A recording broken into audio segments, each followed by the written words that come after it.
인천시가 5천억 원 규모의 추경 예산안을 발표했습니다. 인천시는 긴급 생활 지원 사업부터 준비하고 있습니다. 지역 상권은 이미 고사 직전입니다. 부평 지하상가에는 문을 닫는 점포들이 늘고 종업원들 중 80%가 휴직 상태입니다. 21대 국회의원 후보 등록 첫날 후보자 대부분이 각 선거구 선거관리위원회의 모습을 드러냈습니다. 사실상 선거 전에 막이 올랐습니다.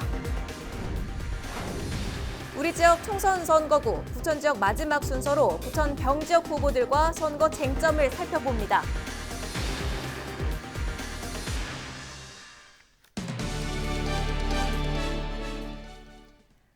시청자 여러분 안녕하십니까? 헬로티비 경인뉴스입니다.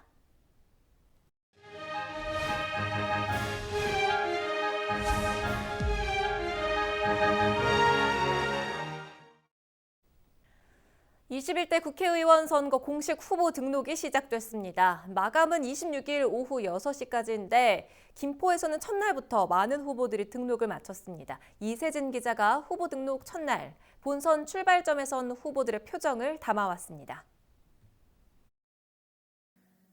21대 국회의원 선거 후보 등록 첫날 가장 먼저 김포시 선거관리위원회를 찾은 건 김포갑 더불어민주당 김주영 후보였습니다. 후보 등록을 마친 김 후보는 이번 총선이 김포의 미래를 바꾸는 기회가 될 것이라고 강조했습니다. 분열과 갈등으로서 대한민국이 후퇴할 것이냐 아니면은 함께 사는 사회로서 대한민국이 더 중요한 미래로 향할 것이냐 매우 중요한 선거라고 생각을 합니다. 저는 더불어민주당 집권 여당의 후보로서 김포 시민들을 보듬고 또 통합시키면서 김포 을에서 3선 도전에 나선 미래통합당 홍철호 후보도 이날 일찌감치 후보 등록을 마쳤습니다. 홍 후보는 그동안 격려해준 시민들에게 승리로 보답하겠다는 각오를 남겼습니다. 승리해야 되겠다는 생각이 강해지고요. 그리고 우리 시민들께서 요즘 선거운동 하고 있을 때 격려를 많이 해주셔서 시민하고 또 김포 시민 여러분들께 제가 꼭 승리로 보답하겠다는 말씀을 드리겠습니다. 이에 맞선 김포을 더불어민주당 박상혁 후보도 못지않은 자신감을 드러냈습니다.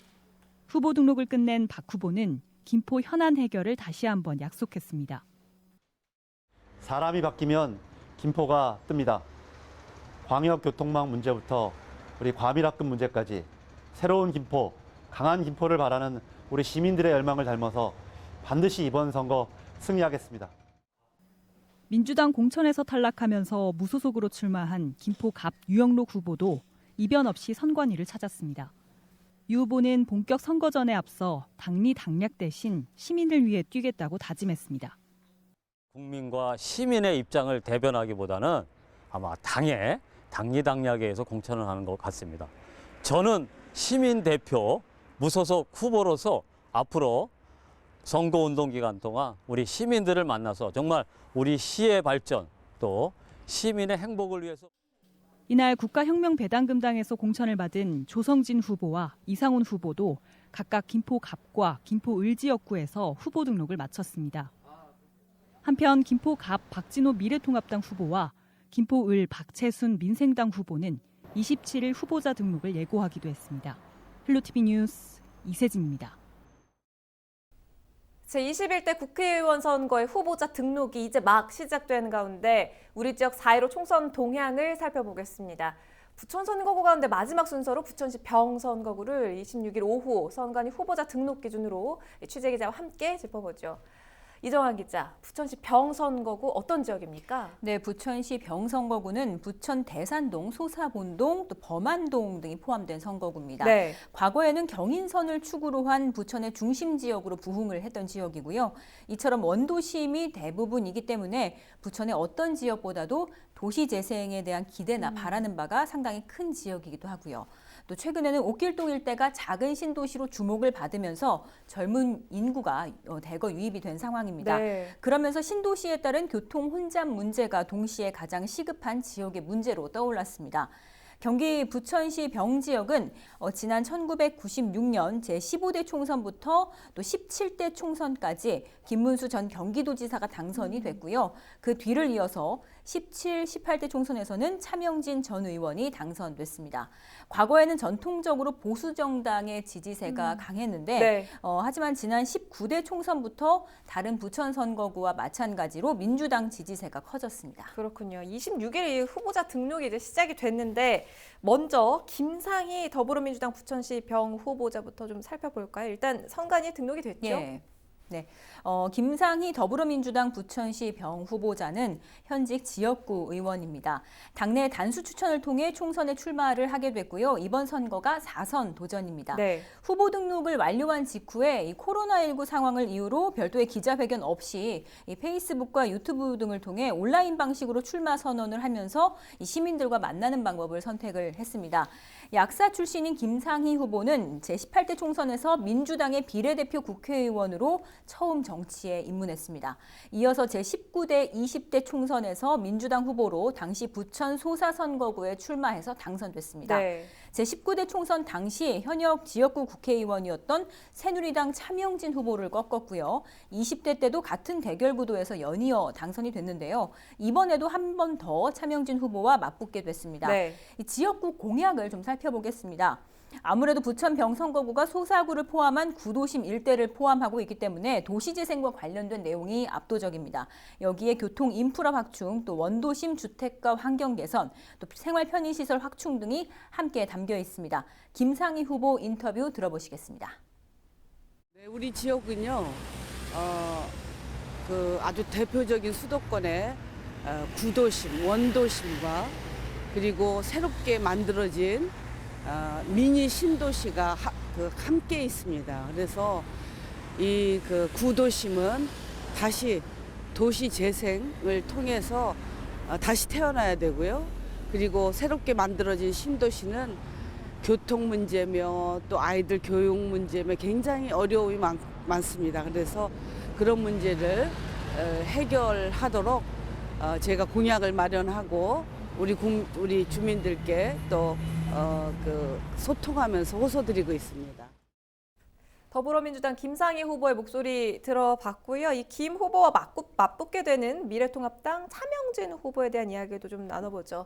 김 후보와는 이번이 세 번째 맞대결이라고요? 네, 앞서도 이야기했듯이 차명진 후보는 김상희 후보와는 19대, 또 20대에 이어서 이번이 세 번째 대결입니다. 네. 당내 경선을 통해서 최완식 전 경기도 의원을 꺾으며 이번 총선에 출마를 했고요. 네. 차명진 후보는 지난 1996년 당시 김문수 국회의원의 보좌관을 시작으로 2005년에 손학규 전 경기도지사의 공보관으로도 일한 경력이 있습니다.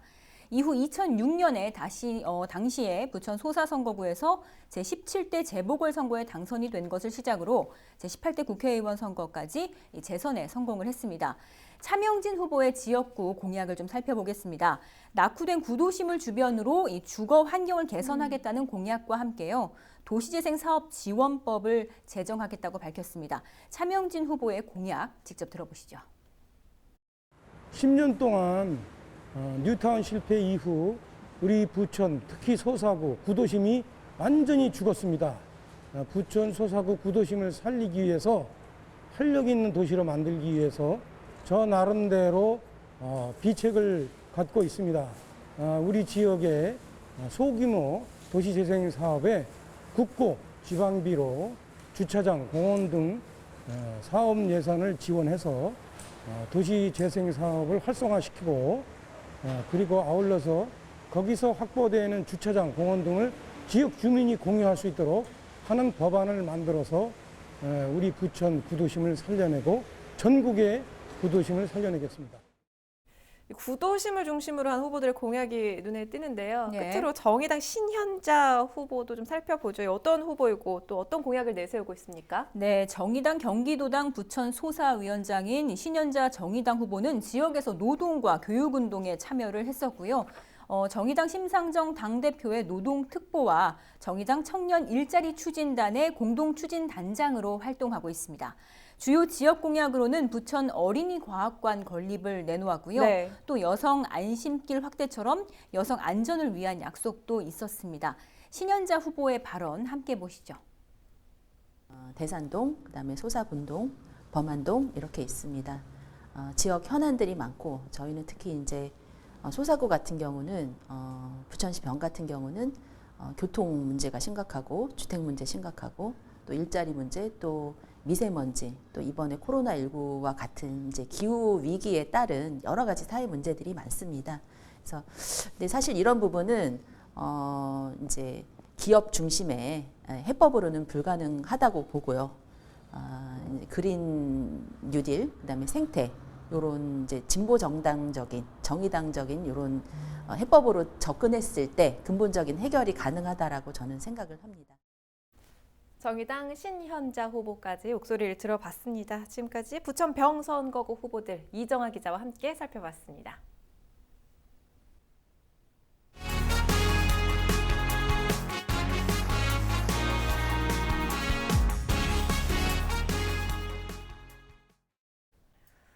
코로나19로 지역 경제가 타격을 입고 있습니다. 인천의 대표 상권인 부평 지하상가도 고사 직전인데요.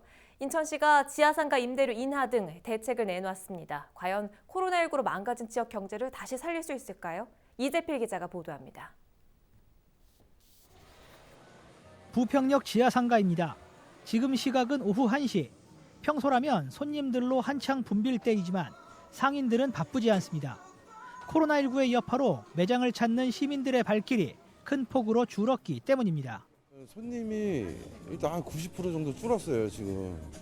손님도 안 다니시고 소비자들은 이제 불안하시니까 위축되고 그러다 보니까 솔직히 오시지도 않고 판매도 안 되고 그러다 보니까 지금 너무 힘들거든요. 줄어든 매출에 어쩔 수 없이 직원을 해고한 사례도 상당합니다. 저희 직원 없어요. 다 내보냈어요. 그러니까 매장이 3칸인데 저희 남편하고 저하고 둘이 하고 교대를 하거든요. 그리고 뭐 하루 종일 놀아요. 하루에 손님 받으면 대충 몇 분 정도 오세요? 하루에 10분도 안 오시는 것 같아요. 문을 닫은 가게도 어렵지 않게 볼 수 있습니다. 한쪽 블럭은 줄지어 문을 닫았습니다. 코로나19의 여파로 폐업을 했거나 운영 시간을 줄인 겁니다. 실제로 부평역 지하상가에서만 12곳, 부평 중앙지하상가에서만 35곳이 문을 닫았습니다. 그러니까 계약 기간이 남아 있어도 장사가 워낙 안 되다 보니까 포기하고 나가시는 분들도 생기고 지금 현재 점포에서 장사하고 있던 종업원들이 약 80% 정도가 현재 휴직 상태가 되어 있습니다. 인천시가 위기 극복을 위한 추경 예산안을 발표했습니다. 긴급 재난생계비 지원 계획과 함께 소상인들을 위한 지원 방안도 발표했습니다. 특히 인천시는 지하상가를 포함한 시 공유재산의 임대료를 6개월간 50% 인하하기로 결정했습니다. 시민들의 일상이 무너지지 않고 지역의 경제가 조속히 살아날 수 있도록 인천시가 최선을 다하겠다는 다짐의 말씀을 드립니다. 코로나19로 무너져가는 지역 경제, 인천 지역 사회가 해법을 찾길 희망해 봅니다. 헬로티비 뉴스 이재필입니다. 코로나19 감염증으로 인해 개학이 잇따라 연기되면서 집안에만 머물러 있어야 하는 우리 청소년들. 스트레스도 많이 쌓이고 답답할 텐데요. 부천 여성청소년재단이 청소년들을 위해서 특별한 선물을 나누고 있습니다. 박성숙 부천 여성청소년재단 대표와 화상 연결해서 이야기 나눠보죠. 안녕하십니까? 네, 안녕하세요. 반갑습니다, 대표님. 의미 있는 일들 많이 하고 계신다고 들었는데요. 먼저 부천 여성청소년재단 산하 청소년 상담복지센터에서 진행되고 있는 찾아가는 상담 서비스의 일환으로 코로나19 마음 돌보기 지원을 하고 계시다고요?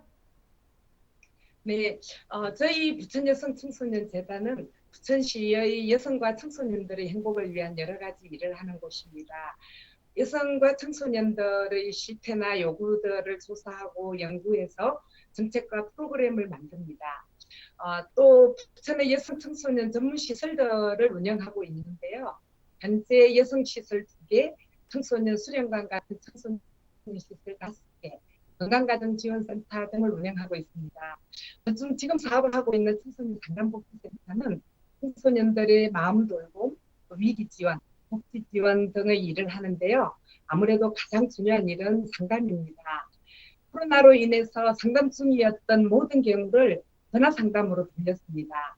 그러다 보니까 감염에 대한 공포나 계약 연기, 또 사회적 거리두기 등 이런 것들로 청소년들은 스트레스가 높아지고 또 소외감마저 느낀다는 것이 저희들이 알게 되었습니다. 그래서 사회적인 연결감을 주기 위해서 생각해낸 것이 마음돌봄 럭키박스입니다. 일종의 청소년들의 마음 방역 사업인 셈입니다. 마음돌봄 럭키박스 안에는 마스크, 손소독 물티슈 등 개인 감염 예방 물품과 간식, 마음돌봄 청소를 담았습니다. 학교 밖 청소년을 포함해서 청소년 약 240명의 가정으로 지난주에 배송되었습니다. 그 외에 저희가 학교 밖 청소년 지원센터에서는 검정고시를 앞두고 있는 청소년에게 인터넷 수강권과 학습 교재 등을 추가로 배송해서 부천의 청소년이 사회적 거리두기로 인한 단절감과 소외감을 최소화할 수 있도록 하고 있습니다. 다양한 활동으로 청소년을 지원하고 계신 이야기 좀 들어봤는데 특히 지역 소상공인들과 연계를 해서 지역의 청소년들에게 코로나19 긴급 지원을 하고 계시다고요. 이 부분도 좀 말씀을 해주세요. 네, 저희 재단에서 운영하는 부천 여성 청소년 센터는 원미동 원도심에서 여성과 청소년 사업을 하는 곳입니다. 이번 코로나19 상황에서 마을 안에서 돌봄이 필요한 청소년들과 독거 어르신을 대상으로 마을 상생 프로젝트를 진행하고 있습니다. 마을 상생 프로젝트는 부천 여성 청소년 센터와 원미시장 상인연합회, 또 통장협의회, 원미1 마을 자치회가 공동으로 진행하는 프로젝트입니다. 센터에서 활동하는 마을 활동가들과 직원들이 코로나19로 인해 시장 경제가 위축되어 어려움에 처해 있는 인근시장의 반찬이나 물품들을 구입하여 마을 행복 안전 키트를 만들고 그 취약계층 청소년과 독거 어르신들에게 지원하는 프로젝트입니다. 마을 행복 안전 키트 안에는 일주일분의 반찬과 햇반, 간단한 간식, 치약, 마스크, 손소독제, 휴지 같은 코로나 시기에 필요한 예방물품과 생활용품뿐만 아니라 퍼즐, 컬러링북 같은 아이들용 무리용품도 들어있습니다. 대상자에 따라 다르게 제작되어 지원되고 있습니다. 현재 저희 여성청소년센터에서는 돌봄이 필요한 청소년 14명과 독거 어르신 20명에게 마을 행복 안전 키트를 드렸습니다. 마을 활동가들과 직원들이 집 앞에 키트를 놓고 전화를 드리면 나와서 가져가는 방식으로 비대면으로 진행하고 있습니다. 이 프로젝트가 지역의 상권을 조금이나마 살리고 또 돌봄 테두리에서 벗어나 있는 청소년과 독거 어르신들을 발굴하여 어려움을 함께 극복해 나가자는 취지인데요. 이번 프로젝트가 일회성으로 끝나지 않고 계속 지속적으로 이어갈 수 있는 방법도 고민을 하고 있습니다. 네, 마을 돌봄 럭키박스 그리고 마을 행복 안전 키트를 받은 청소년들 정말 좋아할 것 같은데 자원봉사센터와 연계를 해서 면 마스크를 직접 제작해서 또 무료 배포도 하신다고요? 네, 저희 부천시 여성회관에서 부천희망재단 또 부천시 자원봉사센터와 함께한 작업입니다. 여성회관의 바느질 동아리에 저희가 2개가 있는데요.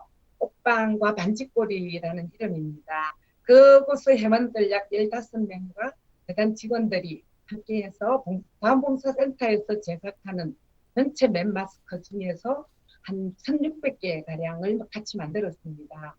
이 면 마스크들은 부천의 청소노동자, 교통공사대, 가사관리사 등 사람들과 직접 대면하지 않는 분들에게 드리기 위한 것입니다. 자, 지금 모두가 너무나도 어려운 상황에 처해 있는데요. 마지막으로 여성과 청소년을 포함한 부천 시민들에게 한 말씀 남겨주시죠.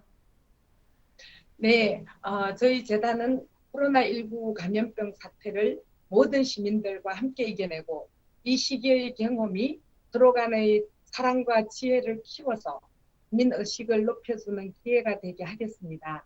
부천 시민 여러분 힘내십시오. 네, 말씀 잘 들었습니다. 박성숙 대표와 이야기 나눠봤습니다.